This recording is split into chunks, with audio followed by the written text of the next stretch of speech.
오늘 하나님이 주신 말씀을 함께 봉독하겠습니다. 요한복음 8장 1절부터 12절 말씀입니다. 요한복음 8장 1절부터 12절 말씀 저와 여러분이 한 절씩 교독하겠습니다. 예수는 감람산으로 가시니라.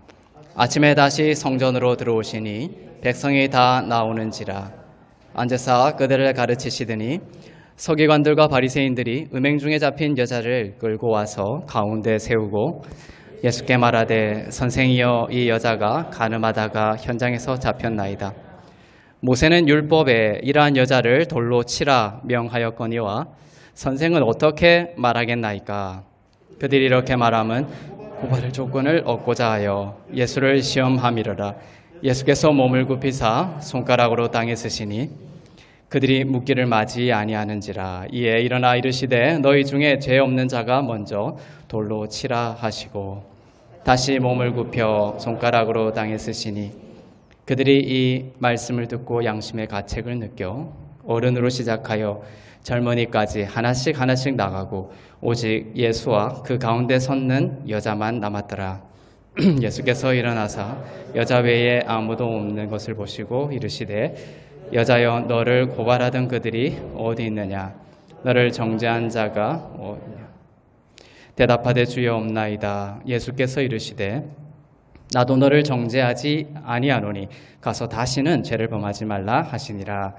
예수께서 또 말씀하여 이르시되 나는 세상의 빛이니 나를 따르는 자는 어둠에 다니지 아니하고 생명의 빛을 얻으리라. 아멘.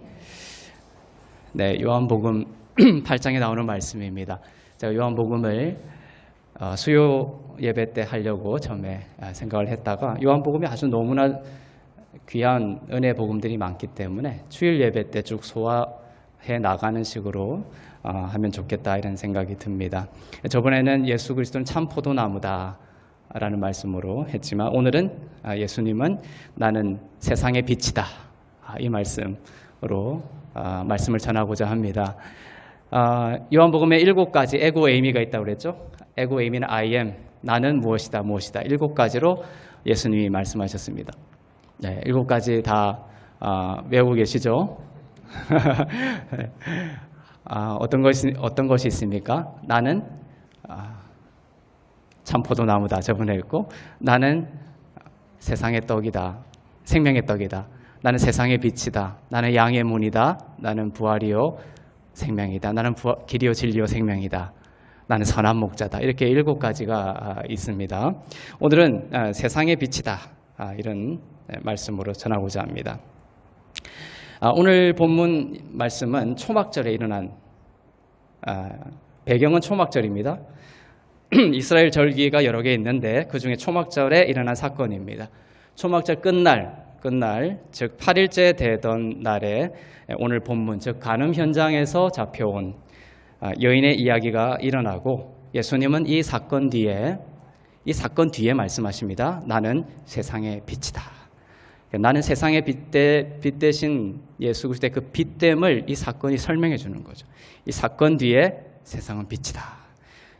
사복음서 중에 이 간음 현장에서 잡혀온 여인의 비유는 사건은 여기에만 요한복음에만 들어 있습니다. 배경은 초막절이라고 했습니다. 예수님이 빛이다라고 하신 이유는 이 초막절에 일어나 그 이스라엘 백성들이 행하던 그러한 일들과 관련이 있습니다. 예를 들면 그 사마리아 여인 우물가에 물을 기르러 온 사마리아 여인에게 그래서 물에 대한 이야기를 하시죠.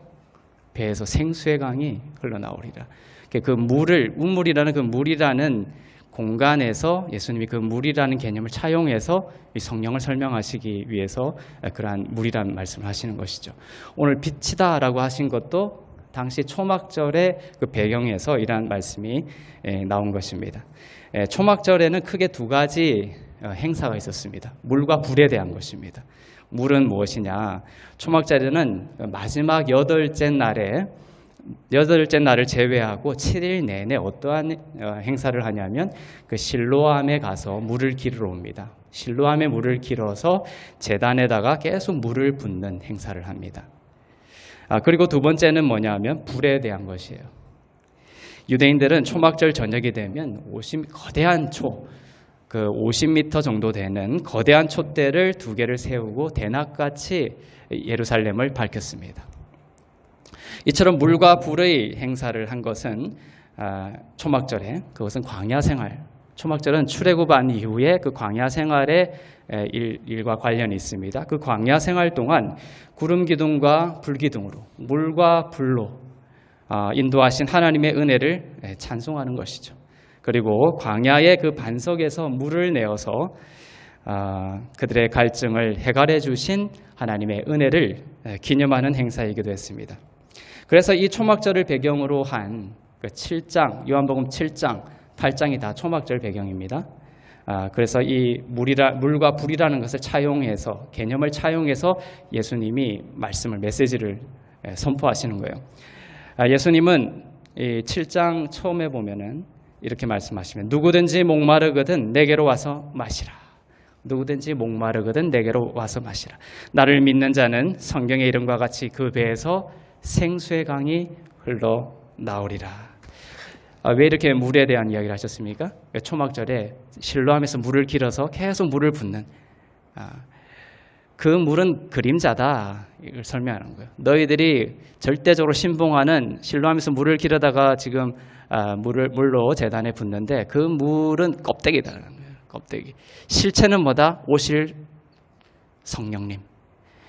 배에서 생수의 강이 흘러나오리라 하신 그 생수는 바로 성령을 가리키는, 내주하시는 성령. 그 성령은 예수 그리스도와 관련이 있죠. 예수 그리스도께서 죽으시고 십자가에서 부활하심으로 인하여 오순절날 성령께서 오시죠. 오실 성령님, 바로 예수 그리스도의 영을 말하고 있습니다. 그리고 8장에 와서는 이제 불을 차용합니다. 불을 차용해서 그 촛대, 머노라라고 해서 7개의 촛대, 50m 되는 그것을 가지고 예루살렘을 계속 밝혔죠. 그 눈에 보이는 그 빛은 껍데기다. 실체는 뭐다? 그림자고, 실체는 바로 나다. 나 예수 그리스도가 온 인류를 밝히는 진리의 빛, 참된 빛이다라는 것을 보여주시는 거예요. 그래서 8장에서는 오늘 간음 현장에서 잡혀온 여인의 이야기를 하신 뒤에 뭡니까? 나는 세상의 빛이니 나를 따르는 자는 어둠에 다니지 아니하고 생명의 빛을 얻으리라, 이렇게 말씀하시는 거예요. 오늘 특별히 에고 에이미, 나는이라고 자신을 규정하는 7가지의 에고 에이미의 규정 중에 나는 세상의 빛이다라고 한 그 빛, 그 빛의 근본적인 말씀의 의미가 무엇이냐, 어둠을 밝히는 그 빛의 의미가 무엇이냐를 오늘 간음 현장에서 잡혀온 여인의 이야기를 통하여 여러분과 나누고자 하는 것입니다. 이 빛은 요한복음의 주요한 테마입니다. 벌써 1장에서부터 이 빛을 가지고 먼저 설명해 나가세요. 요한복음 자체가 창세기의 구조를 가지고 기술되어 있어요. 그래서 창세기에도 빛이 제일 처음 창조되는 것처럼 요한복음도 제일 처음에 빛에 대한 선포가 시작이 됩니다. 예수 그리스도의 빛이죠. 예수님이 세상의 빛이다라고 말씀을 하시는 것이죠. 그 말씀은 뭡니까? 예수를 믿지 않는, 예수님이 오기 전까지 이 세상은 어둠이다. 어둠. 그런데 어둠이 빛이 왔을 때 빛을 깨달으면 얼마나 좋을까요? 그런데 그렇지 않다는 거예요. 어둠이 어둠을 깨닫고 빛을 소망하고 빛에 자신을 맡기면 구원을 얻는 것이죠. 그렇지 않고 어둠이 어둠을 깨닫지 못하거나 자기가 어둠이구나라는 것을 깨닫지 못하거나 어두운 것은 알겠는데 빛을 받아들이지 못하면 그 빛은 우리에게 구원이 될 수가 없는 것이죠. 장차 예수님이 재림하실 때 심판이 있는 것이 아닙니다. 이 땅에 태어나는 모든 사람은 허물과 죄로 태어난다고 에베소서 2장 1절에서 말씀하십니다. 태어날 때 이미 심판받은 영적인 상황으로 모두가 태어나는 거예요. 그리고 예수님을 믿을 때 구원에 이르게 되는 것이죠. 주님이 재림하시면 이 땅을 심판하시지만 그때 심판이 이루어지는 것이 아니라 예수님을 믿지 않는 상태의 그 상태가 이미 심판받은 상태가 되는 것입니다. 예수님을 믿을 때 우리는 구원받고 부활의 영으로 살게 되는 것이며 영원한 생명으로 그때부터 들어가는 것이죠. 그래서 믿지 않는 자들은 심판의 상태로 이 땅에 태어나고 주님이 재림하실 때는 그 심판의 영원성이 확장되는 거죠. 영원성이 확장되는 겁니다. 예수님이 이 땅에 오셨다는 것은 바로 빛이 어둠에 비쳤다. 빛이 어둠에 비쳤다. 이것이 예수님이 오신 것입니다. 그런데 다 그 빛을 받아들이지 않고 두 갈래의 반응이 있다라고 했죠. 하나님이 창세전에 택정하신 백성들은 반드시 그 어둠 가운데 빛을 받아들이게 되고, 하나님께서 창세전에 유기하기로 작정된 자들은 그 눈과 귀가 막힌 채로 어둠을 깨닫지 못하거나 어둠 가운데 어둠을 깨닫더라도 빛을 받아들이지 못하는, 그래야 실질적으로 어둠의 삶을 살아가게 되는 것이죠. 그 빛을 받아들이는 것은 사람의 힘으로 될 수가 없다. 우리가 예수 믿는 것은 우리의 힘으로 될 수가 없습니다. 뭐가 먼저 있는 거예요? 하나님의 작정이 먼저 있는 겁니다. 이것이 헷갈리면 안 됩니다. 우리가 예수 그리스도를 믿고 예수를 믿었기 때문에 하나님이 내가 너를 작정한다는 것이 아닙니다. 분명한 구조는 이 땅의 역사가 시작되기 전에, 인간의 역사가 창조되기 전에 이미 시간 밖에서, 묵시 속에서 인간을 향한 하나님의 역사가 완성이 되었다는 거예요. 하나님이 선택한 자와 그 다음에 유기하기로 된 자들이 이미 시간 밖에서 정해진 것입니다. 그것이 역사 속에서 펼쳐지는 것이죠. 그래서 그 작정이 인간의 펼쳐진 역사 속에서 우리가 경험되어지는 겁니다. 그래서 우리가 아무리 노력하고 설득하고 어떤 힘을 가하고 아무리 좋은 것으로 부여한다고 해도 눈과 귀가 뜨여질 수 있는 게 아니에요. 이 믿음이라는 것은, 구원이라는 것은 이미 작정이 먼저고 그 자에게 성령께서 오셔서 믿음을 부여하시고 묵시 속에서 완성된 하나님의 뜻이 인간의 역사 속에서 경험되고 펼쳐지는 것입니다. 이 모든 구원을 바로 여러분 가운데 이루시고 영원한 구원을 오직 은혜로 주신 하나님께 찬송을 드리는 것입니다. 우리가 한 것이 전혀 없습니다.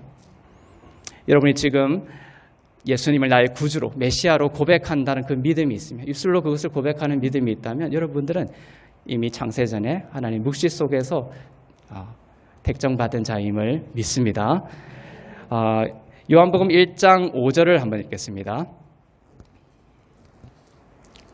시작. 빛이 어둠에 비치되 어둠이 깨닫지 못하더라. 빛이 어둠에 비칩니다. 어둠이 깨닫지 못하는 거예요. 여기서 깨닫다라는 것이 카타람바노라는 단어입니다. 헬라어 카타람바노.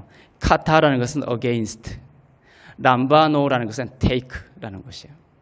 그래서 카타람바로라는 것은 좀 의미가 여러 가지가 있습니다. 크게는 두 가지입니다. 하나는 깨닫다 이런 뜻이에요. 카타람바노. 그래서 빛이 어둠에 비치되 어둠이 카타람바노 하지 못하다. 깨닫지 못하더라. 예수님을 믿지 못한다는 것이죠. 카타람바노. 그런데 그런 의미도 있지만 카타람바로는 이기다 이런 뜻이죠. 이기다. 그 빛을 어둠이 이기지 못하는 거죠. 이 이기지 못한다는 뜻 속에는 어떤 의미가 또 내포되어 있습니까? 저항한다는 거예요. 저항. 빛이 어둠에 딱 비쳤을 때 어둠이 그 빛을 확 받아들이는 게 아니에요. 일반적인 구조는 빛이 어둠에 비치면 6,000년 동안의 어둠이 빛에 저항하게 돼 있는 거예요. 그러니까 이 인간의 힘과 육신의 능력으로 구원에 이르고자 하는 이 가시덤불의 속성들이 인간에게 남아있거든요. 인간의 힘으로 하는 것은 다 먼지와 같아. 이 선포를 인간들은 너무너무 싫어하는 거예요. 기여하고 싶고 그 다음에 그게 보태고 싶은 인간의 그 육적인 노동에 대한 욕구가 있는 거예요. 그래서 예수께서 그거 다 복음에는 쓸모없는 것이야. 오직 나의 은혜로 믿음으로 되는 것이야. 이렇게 선포해버린 것이죠. 그래서 빛이 어둠에 비칠 때 어둠이 저항하다가 어떻게 되면 카타람바로 이기지 못한다. 깨닫지 못하더라 이렇게 번역이 되어 있지만 어떻게도 번역될 수 있다. 이기지 못하더라. 그 빛을 이기지 못하는 거예요. 어떤 자는 택정받은 자들은. 하나님께서 택정받은 자들은 처음에는 계속 그 빛에 대해서 저항하지만 결국 뭡니까? 그 어둠은 빛에 굴복하게 되어 있다는 것입니다. 그래서 사울도 마찬가지죠. 교회를 핍박하고 교회를 죽이러 다니던 그 강력한 어둠 그 사울도 다메섹에서 빛을 보고 이기지 못하고 굴복해버리는 거예요. 그 전까지는 사울이 예수 믿을 거라고는 아무도 생각하지 못했습니다. 세상 사람들 다 예수 믿어도 사울만은 안 믿을 거야 했지만 그 빛이 택정받은 사울에게 역사하시니까 하나님의 때에 구원을 받게 되더라는 것입니다. 여러분 기도하고 또 여러분 가운데 어떤 중보하는 사람이 있을지라도 그것이 하나님의 택정하심이 있는 자라면 하나님이 반드시 그 사람을 빛으로 그 어둠을 굴복시킬 줄로 믿습니다. 오늘 간음 현장에서 잡혀온 여인의 이야기에도 이 두 부류의 사람들이 나오는 거예요. 첫째는 아까 뭐라고 했죠? 어둠. 자기 어둠이라는 것을 알지 못하는 자. 또는 뭡니까? 어둡다는 것을 알겠는데 빛을 받아들이지 못하는 거예요. 이것이 다 큰 부류의 어둠이. 그다음에 또 그것은 또 한 부류는 뭡니까? 빛을 이기지 못하고 굴복하는 자. 그 빛을 받아들이는 자. 이 두 부류가 이 간음 현장에 잡혀온 여인, 간음 현장에서 잡혀온 여인의 이야기에 다 들어가 있는 거예요. 이 간음 현장에서 잡혀온 여인을 앞에 두고 서기관들과 바리새인들이 고발하는 거죠. 예수님을 고발하고, 여인도 고발하고 예수님도 고발하려고 합니다. 또 그 주위에서 돌을 들어서 이 여인을 죽이려고 했던 그 모든 자들, 그러한 모든 자들이 어디에 해당되겠어요? 바로 어두움을 깨닫지 못하는 자. 또 아까 뭡니까? 양심의 가책을 받고 다 돌아가죠. 자기가 잘못한 것, 자기도 가늠자라는 것을 깨닫죠. 그렇지만 뭡니까? 빛을 받아들이지 못한. 그것은 광의적으로 어둠인 것이에요. 어둠이. 하지만 이 여인, 잡혀온 여인은 뭡니까? 빛을 받아들이는 거예요. 빛이 어둠에 빛이 돼 어둠이 이기지 못하고 빛을 받아들이는 한 여인이 나오는 것입니다. 사실 오늘 본문 1절부터 11절까지는 초기 사본에는 안 나오는 이야기입니다. 후대에 발견된 사본에서부터 이 내용이 기록된 것으로 봐서 후대에 성경에 삽입된 내용이에요. 그래서 어떤 성경에는 처음부터 끝까지 이렇게 괄호가 묶여 있어요. 괄호로 묶여 있습니다. 이 괄호로 묶여 있는 것은 초기 사본에는 없다가 후대 사본에서 끼워 넣었다라는 뜻이에요. 그래서 어떤 성경은 그렇게 이제 표시를 해놓고 있습니다. 그래서 어떤 목사님이나 어떤 학자들은 표시되어 있는, 괄호로 표시되어 있는 이 부분은 후대에 삽입되었기 때문에 아예 설교를 안 합니다. 성경은 성경으로 인정하지만 이 부분은 하나님의 말씀으로 인정하지 않고 버리는 학자와 설교자들이 있습니다. 여러분들 이제 그 부분들을 알고 누군가가 이야기하면 이제 알고 대답할 수 있도록 하기 위해서 이런 말씀을 드리는 것이에요. 하지만 제 입장은 절대 그래서는 안 된다. 절대 그래서 안 된다. 12절에 세상에 빛된 예수 그리스도를 명확하게 12절에 나는 빛이다, 세상의 빛이다 이것을 명확하게 밝히시기 위하여 후대에 성령께서 이 이야기를 삽입시킨 거예요. 세상의 빛이라는 그 빛이 어떤 빛인지를 분명하게 밝히기 위하여 성령께서 후대에 삽입시킨 것이다. 원래 지금 우리가 사복음서라고 하죠. 마태, 마가, 누가, 마태복음, 마가복음, 누가복음, 요한복음, 이것이 사복음서입니다. 이것이 정경으로 우리가 받아들이고 있죠. 이 네 가지만 있었던 것이 아닙니다. 초기에는 12가지 이상의 복음서가 있었어요. 그런데 왜 네 가지만 됐습니까? 이것은 그 초대 교부 이레니우스라는 사람이 있었어요. 이 사람이 초기에 그것을 하나님의 계시에 의해서 일관성 있는 하나님과 예수 그리스도의 성품을 일관성 있게 드러내는, 선하고 인자하신 예수 그리스도를 일관성 있게 드러내는 그 네 가지로 축약을 한 거예요.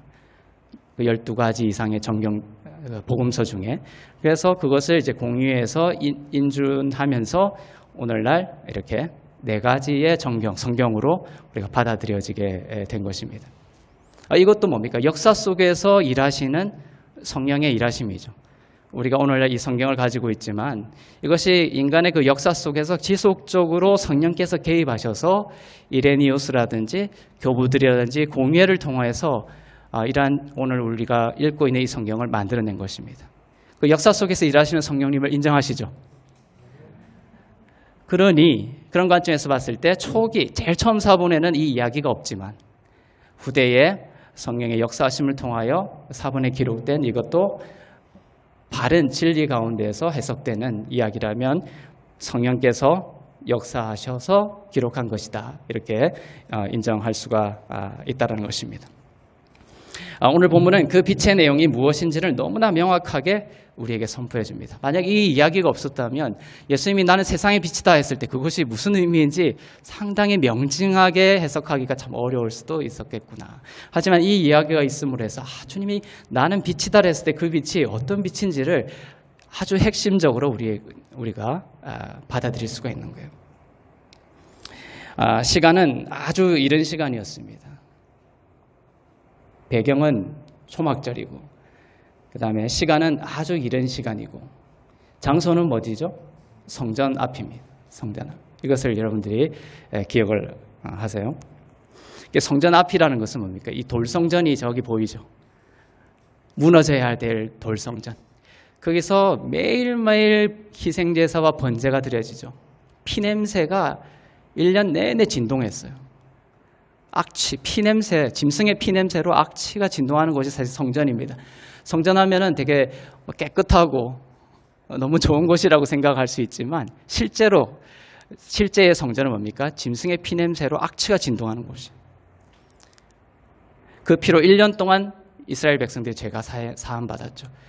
예수님이 오셔서 그 구약의 성전을 돌 위에 돌 하나도 남지 않고 다 무너뜨리고 참된 성전이신 예수 그리스도를 받아들임으로 예수 그리스도를 믿는 모든 자들이 참 성전이 동안 되게 하시기 위해서 이 땅에 오셨죠.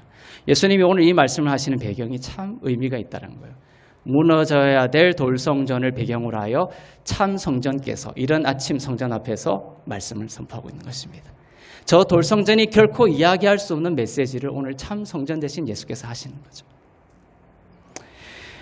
성전 앞에서 조용한 아침에 예수님의 말씀이 울려 퍼지고 있습니다. 저도 그 자리에 있었으면 얼마나 좋았을까 그런 생각을 해봅니다. 그런데 갑자기 시끌벅적한 소리가 들려요. 한 여인이 끌려옵니다. 어떤 여인입니까? 간음 현장에서 잡혀왔어요. 옷도 제대로 입지 못해서 간음 현장에서 바로 잡혀온 거죠. 서기관들과 바리새인들이 음행 중에 잡힌 여인을 끌고 와서 가운데 세웁니다. 여인은 죽을 수도 있다라는 공포. 죽을 수도 있다는 공포는 뭐냐면 율법에서 간음하다가 잡혀온 여인, 간음한 여인은 돌로 쳐서 죽이라고 했거든요. 지금 죽을 수도 있다는 공포 속에 끌려온 것입니다. 그런데 간음 현장에서 잡혀왔다면은 간음을 혼자 합니까? 남자 어디 있어요? 여자 혼자 지금 잡혀 있는 거죠. 이것을 뭐라고? 함정수사라고 하죠. 바리새인과 서기관들이 예수님을 고발하기 위하여 덫을 놓은 것이에요. 서기관들과 바리새인들의 함정을 판 것입니다. 이 여인을 끌고 와서 예수에게 벗어날 수 없는 질문을 하고 그 질문을 가지고 예수를 고발하고 죽이려고 했던 것이죠. 여인 혼자 끌려온 겁니다. 서기관들과 바리새인들이 예수를 고발하는 장면입니다. 5절 6절 한번 읽어보겠습니다. 시작. 모세는 율법에 이러한 여자를 돌로 치라 명하였거니와 선생은 어떻게 말하겠나이까? 그들이 이렇게 말함은 고발할 조건을 얻고자 하여 예수를 시험함이러라. 예수께서 몸을 굽히사 손가락으로 땅에 쓰시니. 이 질문을 통해서 예수님을 옴짝달싹 못하게 하려고 했던 것입니다. 왜 이 옴짝달싹 못하는 질문이냐 이것이. 모세의 율법에는 여자를 돌로 쳐서 죽이라고 했는데 당신은 어떻게 할 거냐. 예수 당신은 어떻게 대답할 거냐는 거예요. 만약 예수님이 모세의 율법대로 이 여인을 돌로 쳐서 죽여라 이렇게 하면 어떻게 되는 거예요? 그동안 사랑의 예수님, 용서의 메시지를 하시던 예수님이 정반대의 메시지를 하는 거예요. 그것은 예수님의 일관성 있는 메시지에 반하는 것이 되는 거예요. 그렇다면 이 여인을 돌로 치지 말고 놓아주라, 용서해라 이렇게 하면 어떻게 되는 거예요? 모세의 율법을 어기게 되는 거예요. 고발당하는 것이죠. 이 딜레마에 빠진 것입니다. 그런데 예수님은 이 사람들의 그 고발을 듣고 어떻게 하시죠? 몸을 굽히세요. 몸을 굽히셔서 땅에 무언가를 쓰십니다. 오늘 본문에서 전체에서 예수님은 2번 몸을 굽히시고 2번 땅에 무언가를 쓰세요. 예수님이 땅에 무엇인가를 쓰십니다. 땅에 무엇을 썼는가에 대해서 주석을 찾아보면 1000개, 10,000개가 되는 거예요. 무엇을 썼느냐에 대해서는 수많은 학설들이 있습니다. 무엇을 쓴 내용이 중요한 것이 아니라 바로 흙에다가 썼다는 것에 착안하여 어떤 학설을 이야기하는 겁니다. 여러분들이 잘 아는 설교자일 수도 있을 텐데 그분은 땅에 굽혀 서서 썼는데 흙에다가 썼으니까 그 율법에 보면 이런 것이 있습니다. 간음한 여자에게 그 흙이 탄 물을 마시게 하면은 정강이가 썩는 그런 벌을 받게 돼 있어요. 그것을 이제 착안한 거죠. 그 율법을 착안해서 예수님이 땅에다 쓰신 것은 바로 이제 흙을 만졌다라는 것이죠. 그것은 어떤 것을 상징하냐? 바로 이제 이 여인의 어떤 정당함을 뭐 이런 식으로 이제 추론해 나가는 것이죠. 흙이라는 것에 착안하는 것입니다. 그러나 제가 아까 처음에 성전이라고 했어요. 성전이라는 것을 기억하려 했습니다. 그런데 이 예수님이 몸을 굽혀 무엇인가를 쓰신 장소가 성전이다라는 거예요. 그리고 성전 앞은 흙마당이 아니라 무슨 말? 돌마당이었다. 돌마당. 예수님이 흙을 만진 것이 아니라 돌 위에 손가락을 뭔가 쓰셨다는 것이죠. 그러니까 흙이라는 것을 흙을 만졌다는 것에 착안하여 줄에 나가는 것은 조금 설득력이 없을 수 있다. 예수님은 손가락으로 돌 위에 무엇인가를 쓰신 것입니다. 2번 쓰신 거예요. 서기관들과 바리새인들이 여인을 잡아와서 예수님께 질문했을 때 예수님은 몸을 굽혀 돌 위에 무언가를 쓰십니다. 그것은 뭘 쓰냐? 구약을 쓰셨다. 구약. 그럼 나중에 또 한번 굽히셔서 또 쓰시죠. 그것은 뭐냐? 신약을 쓰신 거예요. 처음에는 구약을 쓰신 거예요. 옛 언약을 쓰신 것입니다. 시내산에서 모세가 40일 동안 하나님과 시간을 보내면서 그 후에 어떻게 됩니까? 그 돌판에다가 돌판 2개의 십계명을 받아서 내려오죠. 그것이 바로 옛 언약입니다. 구약을 상징하는 거예요. 그때 하나님께서 손가락으로 그 돌판에 손가락으로 새기셔서 모세에게 전해준 그 율법, 그 십계명, 그 구약을 오늘 예수님이 처음 몸을 굽히셔서 쓰신 것입니다. 모세는 십계명을 총 2번 받죠. 모세가 십계명을 한 번 받았다라고 생각하시면 성경을 잘 안 읽으신 분이에요. 2번 받습니다. 총. 처음에는 어떻게 처음에 40일 동안 시간을 보내고 돌판 2개에다가 십계명을 받아서 내려왔는데 어떤 일이 벌어진 거예요? 금송아지를 만들어서 우상을 숭배하고 있는 거예요. 모세가 화가 난 겁니다.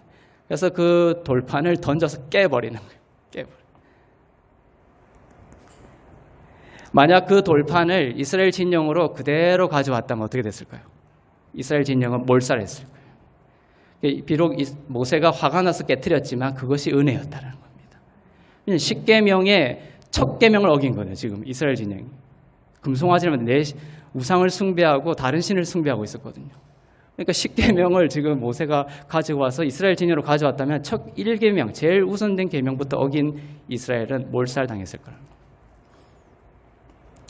왜냐하면 이 십계명, 이 율법은 인간의 죄를 밝혀서 모든 사람이 하나님의 심판 아래 있음을 알리고 그에 합당한 형벌을 요구하는 것이 십계명이기 때문이에요. 그 율법 앞에 서면 한 사람도 예외 없이 모든 율법을 어긴 자로 폭로됩니다. 그래서 율법이라는 것을 생각하면 여러분이 하나 한 조목, 이 조목은 내가 지켰고 이 조목은 내가 안 지켰고 이렇게 생각하시면 안 되는 거예요. 율법은 통이다. 그래서 하나를 어기면 모든 것을 어긴 게 율법인 거예요. 율법을 아주 물렁물렁하게 절대 보지 마세요. 율법은 아주 엄격하고 거룩한 율법이에요. 하나님의 수준에 있는 거예요.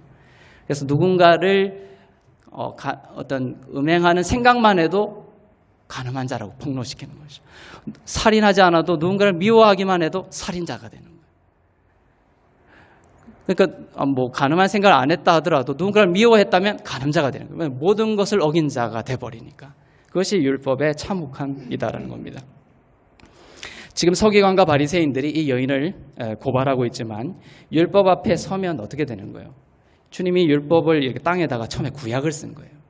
이 율법, 십계명이라는 것, 그 거울에 비춰보면 지금 너희들이 고발하고 있는 서기관들과 바리새인들, 너희들이 뭐다? 가늠자라는 거지. 서기관과 바리새인들은 자기들이 얼마나 어둠인지를, 자기들도 모세의 율법에 따라 돌에 맞아 죽어야 될 가늠자임을 알지 못하는, 어둠을 깨닫지 못하는 거죠. 지금 의롭다는 겁니다. 의롭다. 서기관과 바리새인들의 편에 서서 이 여인을 돌로 치려고 준비하고 있던 대중들도 마찬가지입니다. 간음자인 것입니다. 자기가 간음자인 것을 모르니까, 범법자인 것을 모르니까 돌로 치려는 거예요. 지금의 사태들도 마찬가지죠. 이 세상이 흘러가는 것도 마찬가지죠. 자기의 손에 지금 돌이 쥐어져 있다 하면 자기의 어둠을 알지 못하는 자예요.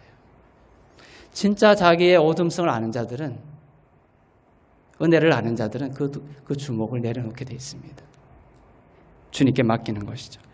예수님이 오셔서 산상수훈에서 마음으로 가늠한 자도 가늠한 자다라고 폭로하셨을 뿐만 아니라 야고보서에서는 한 가지 율법만 어겨도 모든 율법을 어긴 자이기 때문에 그 자리에 예수님을 제외하고 모든 사람은 율법 앞에 동일하게 간음자였다고. 그 현장, 간음 현장에 잡혀온 여인의 그 사건에서, 그 현장에서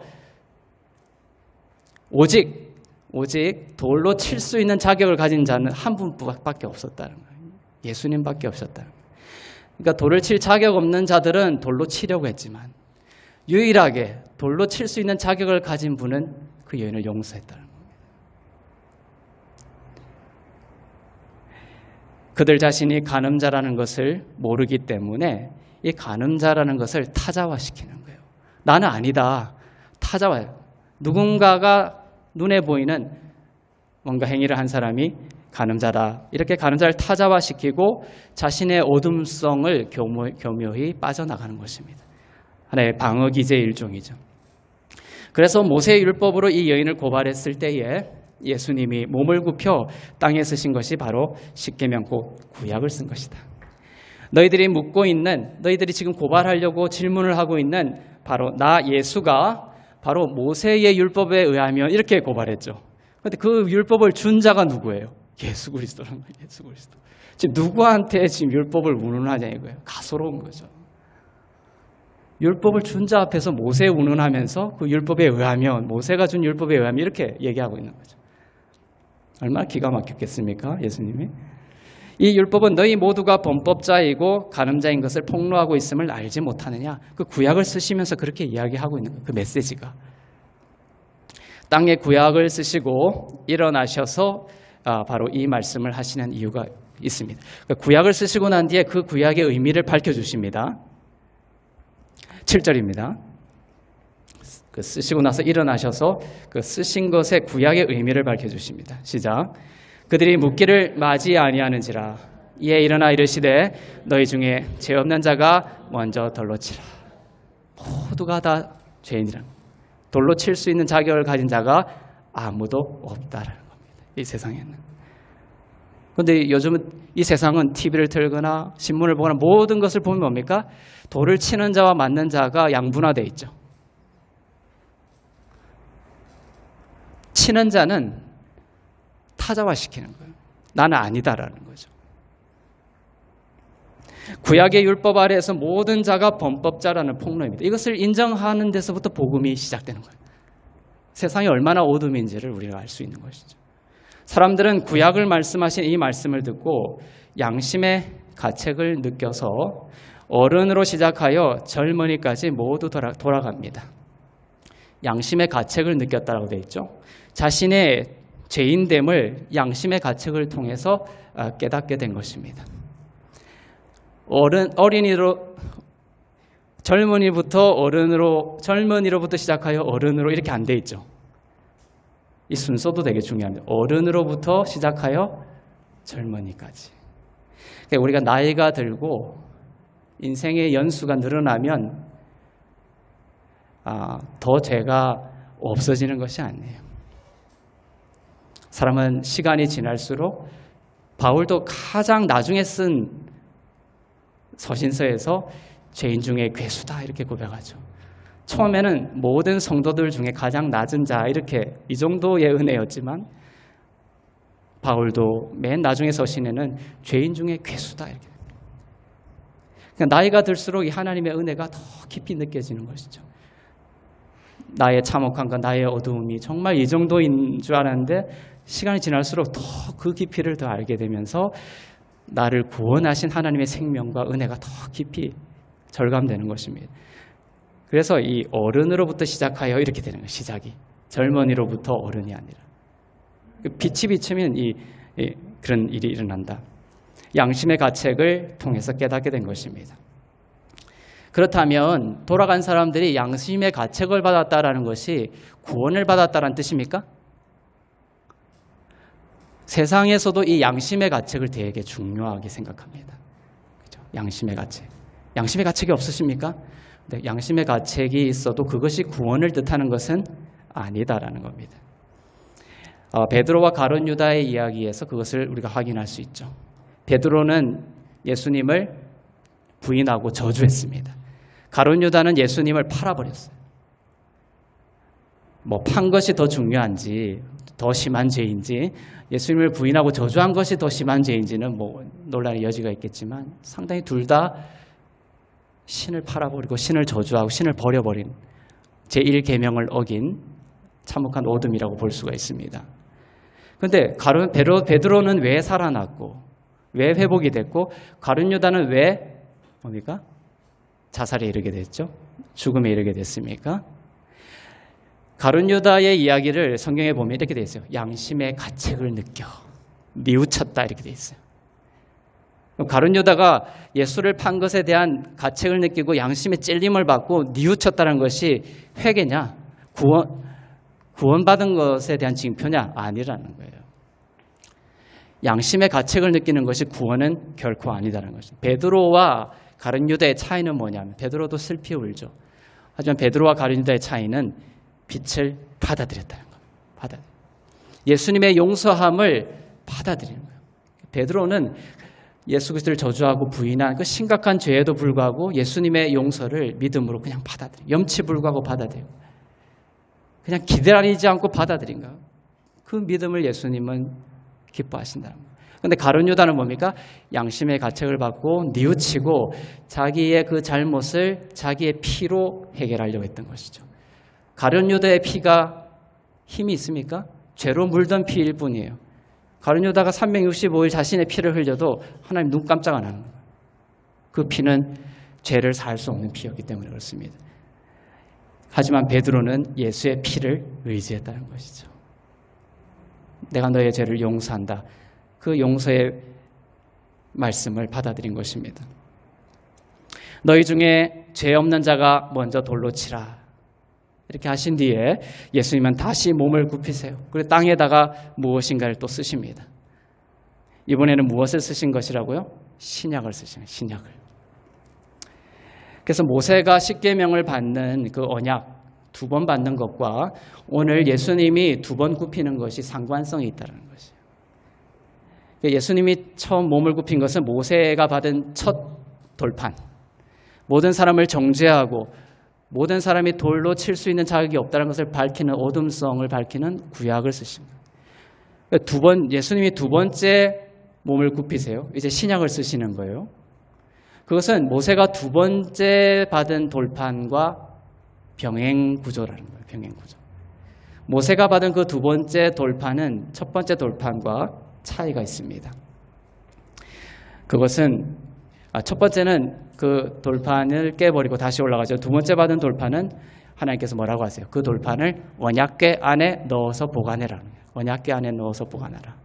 이스라엘 진영으로 가서 그냥 공개시켜서 다 죽여버리지 말고 언약궤 안에 숨겨두라는 거죠.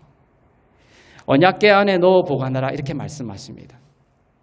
그 의미는 바로 언약궤 안에 있는 죄는 하나님께서 보지 아니하시고 기억하지 아니하시고 정죄하지 않겠다라는 하나님의 약속입니다. 이 언약궤를 여러분들이 중요하게 생각해야 합니다. 이 언약궤는 지성소 안에 있는 성물인데 그 언약궤를 순금으로 된 뚜껑이 덮고 있다고 했죠. 그것이 속죄소입니다. 거기에 황소와 염소와 순양의 그 어린 양의 피가 1년에 한 번씩 뿌려져서 대제사장과 이스라엘의 모든 죄가 1년 동안 용서함을 받아요. 그 언약궤 아래에 돌판, 인간의 죄를 폭로시키는 십계명이 들어가 있죠. 그 속죄소, 언약궤 안에 감추고 속죄소로 덮어버리는 것이죠. 그리고 그 피를 바르는 거예요. 그러니까 하나님이 그 안에 있는 언약궤 안에 있는 십계명을 돌판을 보지 않겠다는 거죠. 그 십계명이라는 것을 기준으로 인간을 심판하고 정죄하지 않겠다라는 뜻입니다. 그 짐승의 피는 그림자였고 본체이신 예수께서 오셔서 보혈을 흘리심으로 그 피를 의지하는 자들을 바로 하나님께서 모든 죄를 기억하지 아니하시고 정죄하지 않으시는 신약, 곧 새 언약의 시대가 열린 것입니다. 바로 그 신약을 쓰신 것입니다. 예수님은 신약을 쓰신 뒤에, 아까 구약을 쓰신 뒤에 그 구약의 의미를 밝히셨죠. 죄 없는 자가 돌로 치라. 모두가 죄가 있다는 거예요. 이제 다시 한 번 더 몸을 굽히십니다. 이제 신약을 쓰시는 것이죠. 이제 일어나서서 그 신약을 선포하시겠죠. 우리는 그래서 그 신약을 들어야 구원에 이르게 돼요. 그 빛을 받아들여야 이것이 복음이에요. 그 처음에 쓴 것, 그것은 복음이 아닌 거예요. 두 번째 말씀하시는 이것을 빛으로 받아들일 때 그것이 복음이며 우리에게 구원이 되는 것이죠. 예수님의 신약을 쓰신 뒤에 그 신약의 의미, 곧 내 안에서 나의 빛 안에서 결코 정죄함이 없다라는 그 신약을 선포하실 것이었어요. 이것이 예수님이 오신 목적이고 만백성이 들어야 될 복음이었습니다. 그런데 비극적인 일은 뭡니까? 예수님이 신약을 쓰시고 일어나셨는데 예수님의 이 복음 선포를 듣지도 않고 듣지도 못하고 모든 사람들이 어떻게 됐어요? 떠나가 버렸어요. 있었다면 좋았겠지만 떠나가 버린 거예요. 그리고 여인과 예수님만 단둘이 남게 되었습니다. 8절부터 9절 읽겠습니다. 시작. 양심의 가책을 느껴 어른으로 시작하여 젊은이까지 하나씩 나가고 오직 예수와 그 가운데 섰는 여자만 남았더라. 땅에 신약을 쓰시죠. 그리고 그들이 말씀을 듣고 양심의 가책을 느꼈죠. 그리고 어른으로 시작하여 젊은이까지 전부 다 가버린 겁니다. 가버리고 오직 예수와 여자만 남게 됩니다. 이 여자가 결국 축복을 받은 것이죠. 왜냐하면 이 여자만이 복음을 들었습니다. 신약을 들었던 것이죠. 복음을 듣고 그 빛에 굴복하고 그 빛을 받아들이게 된 것입니다. 이 여인의 살아온 인생은 어둠뿐이었겠죠. 하지만 이 율법 앞에 마주선 거예요. 이 여인이 예수와 단둘이 지금 서 있는 거예요. 율법 앞에 이 여인이 홀로 서 있는 것입니다. 얼마나 두려운 상황입니까? 하지만 예수님은 이 여인을 정죄하지 않았다는 것이죠. 예수님은 여인에게 묻습니다. 너를 고발하던 자가 어디 있느냐? 너를 정죄한 자가 없느냐?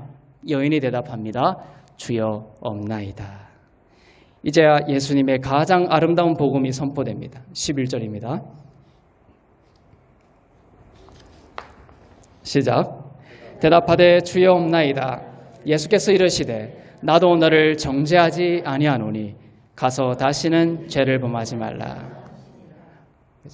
예수님의 여인을 향한 실질적인 첫 말씀은 뭐다? 나도 너를 정죄하지 않는다. 율법 앞에 섰는데 그 율법이 그 여인에게 이렇게 선포합니다. 내가 너를 정죄하지 않는다. 율법은 정죄해야 되거든요. 그런데 율법을 주신 그 거룩한 율법을 주신 분이 정죄하지 않는다라고 말씀하시는 거예요.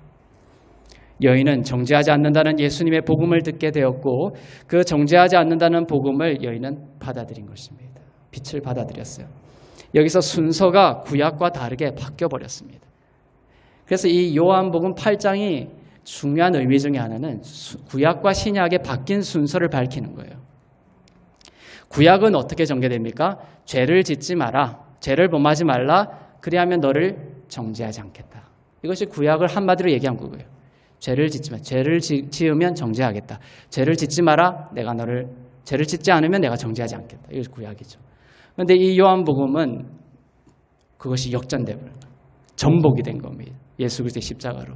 예수님의 첫 말씀보다 내가 너를 정죄하지 않다. 그리고 나서 따라오는 게 뭐예요? 죄를 범하지 말라는 거예요. 그러니까 죄를 범하지 말라와 정죄하지 말라는 이 구조가 신약으로 오면서 바뀐 것이에요. 근데 오늘 교회 생활을 하면서 복음을 듣고 또 신앙생활을 하면서도 이 바뀐 순서를 알지 못하는 것이 비극인 거예요. 비극이다. 교회에서 이것을 가르치지 않는다는 거예요. 죄를 범하지 말라가 항상 앞에 옵니다. 교회에 오면. 이것이 실질적으로 우리로 하여금 더욱 큰 죄 속에 거하게 만든다는 거예요. 인간은 늘 죄를 범하기에 정죄하지 않는다는 말씀이 떨어질 수가 없는 거죠. 구약적인 관점에서는. 그러나 신약 시대에 와서 예수님은 이것을 십자가로 바꿔버리셨습니다. 정죄하지 않는다는 선포가 먼저 떨어지는 거예요. 그리고 그 힘으로 인간은 죄를 짓지 않을 수 있는 참된 능력을 얻게 된다는 거예요. 이 여인에게 정죄하지 않는다. 내가 너를 정죄하지 않는다. 그러므로 가서 죄를 범하지 말라. 이 말은 뭡니까? 죄를 범할 수 있는 실질적인 능력이 어디에서 온다는 거예요? 정죄하지 않는다에서 온다는 거예요. 근데 교회에서 내가 너를 정죄하지 않는다 이것을 가르치지 않죠. 그리고 뭐를 먼저 앞세우는 거예요? 죄를 범하지 말라. 하나님은 죄를 싫어하기 때문에 결코 죄를 범하지 말라. 이것이 중심에 와버리면 더욱 큰 죄에 빠지게 되어 있다. 예수님의 신약적인 복음의 능력을 따라서 살아갈 수 있는 비밀을 오늘 복음서에서 밝히는 거예요. 이 사건을 통해서. 그건 뭐다? 정죄하자. 내가 예수님께서 우리를 예수 그리스도의 피로 씻기시고 우리의 죄를 기억하지 않기 때문에 우리의 모든 죄를 우리의 영혼을 언약궤 안에 두셨기 때문에 그 죄를 기억하지 않고 정죄하지 않는 그것이 우리의 심령 가운데 우리의 장 가운데 차고 넘치면 뭡니까? 그것이 흘러 넘쳐서 죄를 범하지 않을 수 있는 참된 능력으로 흘러나온다는 것입니다. 이것이 복음이다. 복음. 이 구조가 바뀐 것은 복음이 아니다. 이것이 복음입니다. 그래서 구약은 복음이 아닌 거예요. 구약은. 신약이 복음인 겁니다. 신약이. 이 이야기가 끝나고 예수님은 스스로를 세상의 빛이다라고 선포합니다. 이제 이 빛이 어떤 빛인지를 우리가 대강 이해를 하고 있습니다. 그리고 이 선포를 우리가 다시 한번 들어봅시다. 12절 시작.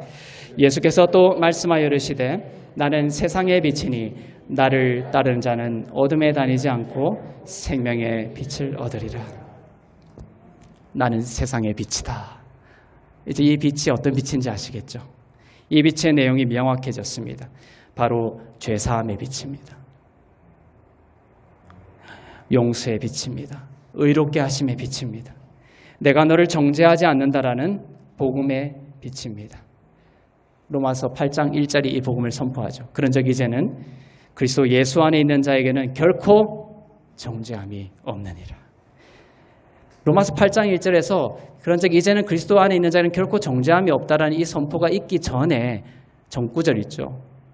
로마서 7장 23절부터 24절, 25절 이 구절 들어보면 이 어두움에 시달리는 예수 믿고 나서도 이 어두운 가운데에서 죄의 몽에서 시달리고 고뇌하는 바울의 영적인 상태가 나와 있어요. 그 어둠 가운데 빛이 들어오고 그 빛을 들어온 성도들의 영적인 복음적 실존을 로마서 8장 1절이 밝히는 것입니다. 그 빛을 어두움인 우리가 받아들이고 믿고 선포할 때 우리들은 어둠에 다니지 아니하고 날마다 살아나는 생명의 길을 걷게 되는 것입니다. 복음을 믿는 자는 빛의 자녀죠. 빛의 자녀는 요한 1서에도 나오지만 어둠에 다니지 않고 낮에 거한다. 빛에 다닌다라고 되어 있어요.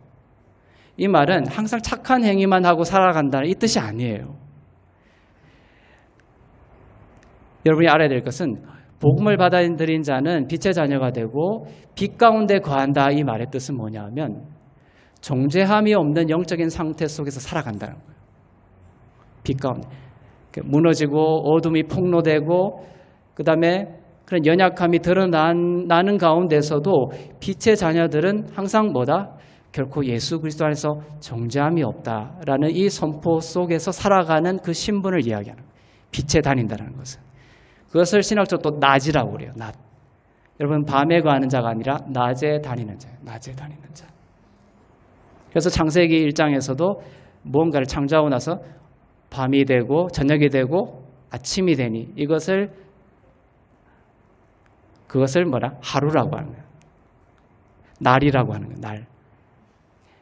우리가 맞는 날은 어두움을 지나고 난 뒤에 예수님이 쓰신 그 구약의 상태를 지나서 신약인 복음, 정죄하지 않는 이 복음을 받아들인 아침의 상태를 맞이한 그 날을 뭡니까? 예수 그리스도를 믿는 자들이 걸어가는 날이라고 해요. 한 날이라. 낮에 거하는 자들이에요. 여러분이 낮에 거한다는 자들이라는 것은 은혜 받은 자로서 걸어간다는 거예요. 은혜 받은 자로서 정죄함이 없는 그 영적인 상태로 이 세상을 살아간다는 거예요. 그것이 바로 낮에 거하는 자, 빛 가운데 행하는 자, 거하는 자가 되는 것입니다. 생명의 빛, 죽어가는 것이 아니라 늘 주님으로 인해서 살아나는 생명의 빛을 여러분들 원하십니까? 그것은 바로 예수님이 여인에게 하신 그 첫 말씀이 여러분의 심령 가운데서도 근원적이고 첫 말씀이 되기를 원합니다. 아침에 일어났을 때도 이 말씀이 예수님이 여러분에게 주시는 첫 말씀이 되시기를 바랍니다. 내가 너를 정죄하지 않는다. 아침에 일어나면 정죄의 목소리로 사탄이 공격하죠. 누구나 그렇습니다. 이 세상에 태어난 모든 사람들은 아침에 일어나면 이 정죄의 음성 속에서 살아가는 거예요. 일어나는 거예요. 그렇지만 우리는 복음을 믿는 빛의 자녀이기 때문에 예수님의 이 여인에게 한 첫 말씀을 우리도 우리의 심령 가운데 첫 말씀으로 받아들여야 돼요. 나도 너를 정죄하지 않는다. 예수 그리스도 안에서 정죄받지 않는 의롭고 흠없고 거룩한 자인이라. 그것을 우리의 심령 가운데 선포할 때 뭡니까?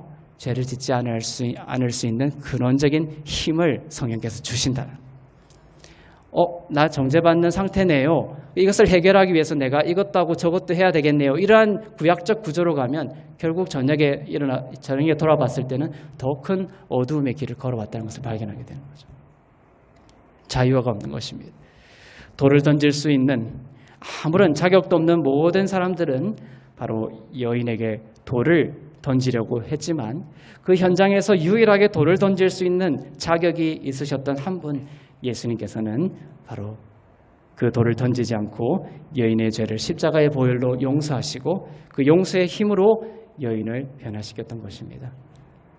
자녀에게도 배우자에게도 또 여러분의 삶 가운데 걷는 모든 환경 가운데서도 어떤 변화는 우리의 지혜와 우리의 어떤 노력과 또 우리의 어떤 설득으로 되는 것이 사실 근원적인 것은 아닙니다.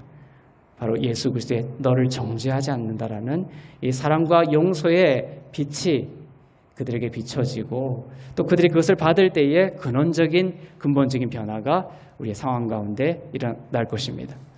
우리 가운데 참된 변화가 부족한 이유는 바로 이 순서가 자꾸 바뀌기 때문이에요. 오늘날 교회 안에서 이 순서가 제대로 정립되지 않고 가르치지 않는다.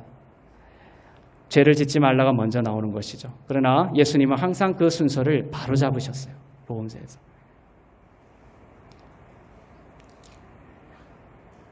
그래서 자녀들이 뭔가를 잘못해도 야 그거 그렇게 하면 안 돼. 이런 것이 먼저 나오면 근원적인 변화. 나중에는 그런 눈 가리기식의 변화만 있지. 근원적인 변화는 뭡니까? 뭔가를 잘못해도 축복을 해줘야 돼요.